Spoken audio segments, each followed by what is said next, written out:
Okay, so picture this. You're at home, finally getting to that book you've been meaning to read, and then crash a pipe bursts, and suddenly your relaxing night just turned into a total disaster zone. It's like every homeowner's worst nightmare, right? But what's even more interesting to me is what happens after that initial panic. After the water's been cleaned up and the soggy furniture's out on the curb, that's when things get really interesting. That's when the pros come in with the science of dehumidification, and trust me, it's way cooler than you might think. So today, we're diving deep into the world of drying out buildings the right way. We've got some great excerpts from the Cleaning and Restoration Science Institute. They're called CARSI for short, all about dehumidification in restoration work. And one of the first things that jumped out at me was this term, psychrometry. I'll be honest, it sounds a little intimidating. Luckily, we've got an expert here to break it all down for us. So what is psychrometry and why is it so important when we're talking about restoration? You can think of psychrometry as basically the science of moisture in the air, how to measure it, how it behaves, and how to control it. It's really the foundation of restoration because you can't dry something if you don't understand how the moisture in the air is behaving. It's not as simple as just getting rid of the moisture. You have to create the right environment for drying. That's where things get really interesting. The pros use these things called psychrometric charts. They're like cheat codes for humidity. They look at the temperature, the relative humidity, and all these different factors, and the chart will actually tell them what equipment to use and how to dry things out safely and quickly. It's really quite fascinating. It really is. It's like having a roadmap for drying out a disaster zone. But you know me, I'm always curious about the details. We've talked about measuring moisture, but what about the dehumidifiers themselves? How do these things actually work? It's always seemed like magic to me. It's all based on condensation. Yeah. It's a pretty cool process when you think about it. Imagine a dehumidifier, like a tiny weather system. It pulls in humid air over these cold coils, sort of like how clouds form. That warm, moist air hits the cold coils and boom, condensation. The water vapor turns into liquid water, drips into a tank, and then the drier air is released back into the room. Pretty neat, huh? It's like a moisture-sucking cycle. Exactly. And here's where it gets even more interesting. There's not just one kind of dehumidifier. Yeah. You've got your refrigerant dehumidifiers, which are the ones you probably see most often. They're great for regular use, especially in warmer temperatures. Yeah. But then there are desiccant dehumidifiers. Those use this special material that actually absorbs moisture right out of the air, like a super sponge. They're what you'd use in cooler environments or when you need to dry out really dense materials like hardwood floors or concrete. Wow, so it's not a one-size-fits-all situation. You've got to have the right dehumidifier for the job. It makes sense, though, when you think about it. It's like using the right tool. You wouldn't use a hammer to tighten a screw, Yeah, right? exactly. Something tells me there's even more to this dehumidification process than just plugging in a machine and letting it run wild. What about temperature? You wouldn't want it to be freezing cold in a room you're trying to dry out. But why is temperature control so important? Isn't the goal just to get rid of moisture? You're absolutely right. The goal is to get rid of the moisture. But you have to think of warm air like a giant sponge. You can hold so much more moisture than cold air. So if you're running a dehumidifier in a room that's way too hot, it's like trying to fill a bathtub with the drain open. You're fighting a losing battle. That's a great way to put it. And on the other hand, if it's too cold, the drying process slows down to a crawl. It's all about finding that sweet spot, that Goldilocks zone, where the dehumidifier can do its thing most effectively. If it's too hot, you risk damaging materials like a wood, which can warp or even crack. And if it's too cold, it just takes forever, and you increase the risk of other problems cropping up like mold. Nobody wants to deal with mold on top of everything else. Exactly. And that's where the expertise of these restoration pros is so important. They know how to manipulate the temperature, the humidity, even the airflow to create the absolute perfect drying conditions. Okay, so we've got these high-powered dehumidifiers working, and we're carefully controlling the temperature to create the best possible environment. But how do the pros actually track their progress? How do they know when a structure is actually dry and safe from those scary secondary issues you mentioned? It's all about having the right tools. Restoration pros have these really cool gadgets that help them find hidden moisture and make sure everything's drying properly. It's like they're moisture detectives. Okay, now you've got me intrigued. Tell me more about these moisture-fighting gadgets. One of their most important tools is a moisture meter.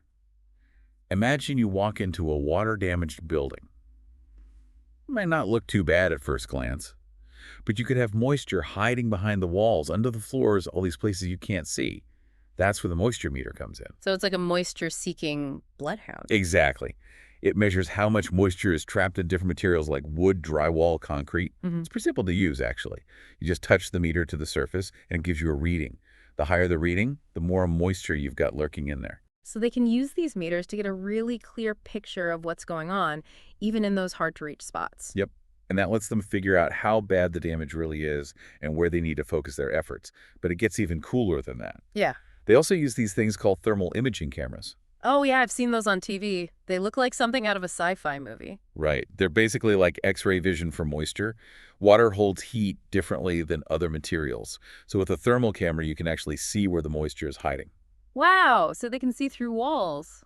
That's Isn't it- incredible. It's pretty amazing technology. Mm. And it's a game changer for restoration pros. They can pinpoint leaks, track the drying process, even find insulation problems that might be contributing to the moisture. It's like they're outsmarting the moisture at every turn. Speaking of outsmarting moisture, we were talking earlier about the different types of dehumidifiers.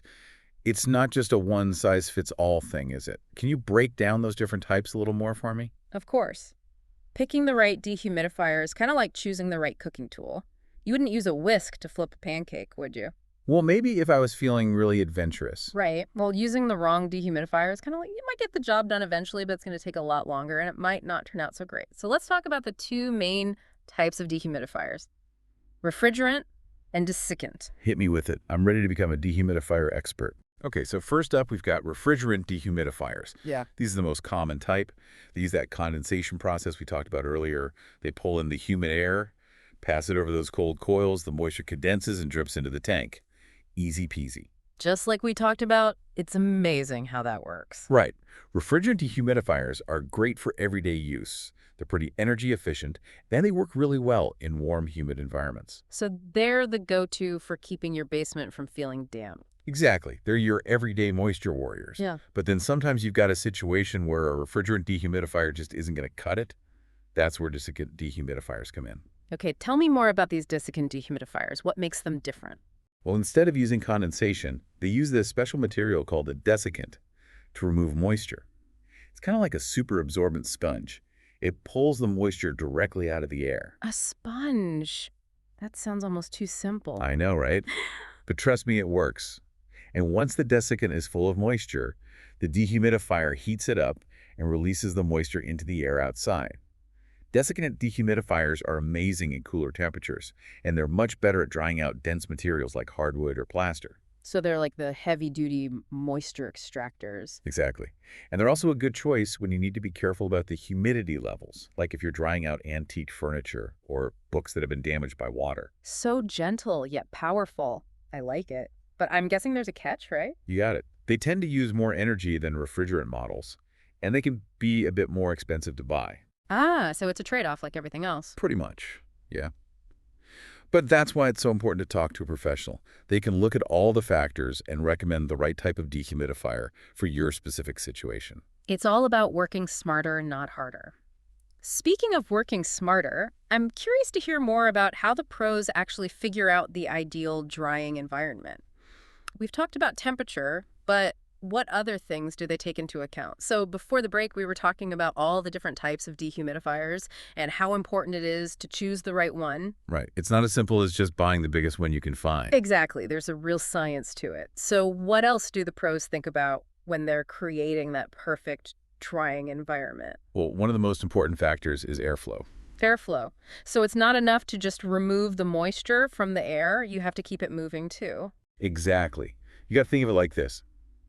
Warm air holds more moisture. Right. Like that sponge analogy you were using. Exactly. So if the air isn't circulating, you get these pockets of humid air just sitting there, and that can actually slow down the drying process. It can even create the perfect breeding ground for mold, which is the last thing you want. So it's like trying to dry clothes without any ventilation. Yeah. They're just going to stay damp. Exactly.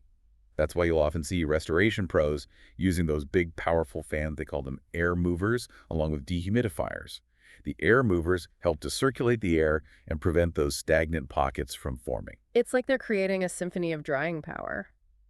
But I imagine there's a certain amount of intuition involved too, right? Like after years of doing this, they must just have a feel for how to dry things out. Oh, absolutely. Experience is invaluable in this field. Every situation is a little bit different, and seasoned pros have seen it all. They just have this sixth sense for how different materials and structures are going to respond to drying. It's like a blend of art and science. Speaking of science, you mentioned earlier that they use all these high-tech gadgets. What other tools do they have in their moisture-fighting arsenal? Well, one that often surprises people is the hygrometer. A hygrometer? That doesn't sound quite as exciting as a thermal imaging I camera. know, right? But it's actually a really important tool. It measures relative humidity. Okay, quick refresher. What exactly is relative humidity again? So remember how we were saying that warm air can hold more moisture than cold air? Yeah, like a thirsty sponge. Right. Well, Blech. relative humidity tells you how much moisture is in the air compared to how much it could hold at that temperature. So it's like how full the sponge is. Precisely. If the relative humidity is 100%, it means the air is totally saturated. It can't hold any more moisture. It'd be like trying to pour more water into a glass that's already full. So when you're drying out a building, you want the relative humidity to be as low as possible. You got it. And that's where the hygrometer comes in. It lets the pros track the humidity levels really precisely. So they're constantly making adjustments based on those readings. Absolutely. They might tweak the dehumidifiers, adjust the air movers, even change the temperature. It's all about staying one step ahead of the moisture. They make it sound like an art form. You know, this all makes me think about those DIYers out there. Is it ever a good idea to tackle water damage yourself, or should you always call on the pros? That's a great question. And honestly, it's a tough one to answer. There are definitely some minor water damage situations that homeowners can handle themselves. Like if you've got a small leak that you catch right away, you can probably dry it out yourself. But if it's anything more serious, you're better off calling in the experts. Exactly. Water damage can be really tricky, and what looks like a small problem on the surface could actually be much worse underneath. So it's better to be safe than sorry. Exactly. A good restoration professional will have the experience, the knowledge, and the equipment to handle the situation properly. They can assess the damage, figure out the best course of action, and make sure everything is dried out completely. Plus, they can help you with all the insurance paperwork, which is a huge bonus. It sounds like it takes a lot of the stress out of a really stressful situation. And I think that's about all the time we have for today's deep dive into the world of dehumidification. We've learned so much about how these amazing machines work and why they're so crucial for restoration. We've talked about the science of psychrometry, the importance of airflow and relative humidity, and of course the different types of dehumidifiers. Big thanks to our expert for breaking it all down for us. And to our listeners, thanks for joining us. We'll see you next time for another deep dive.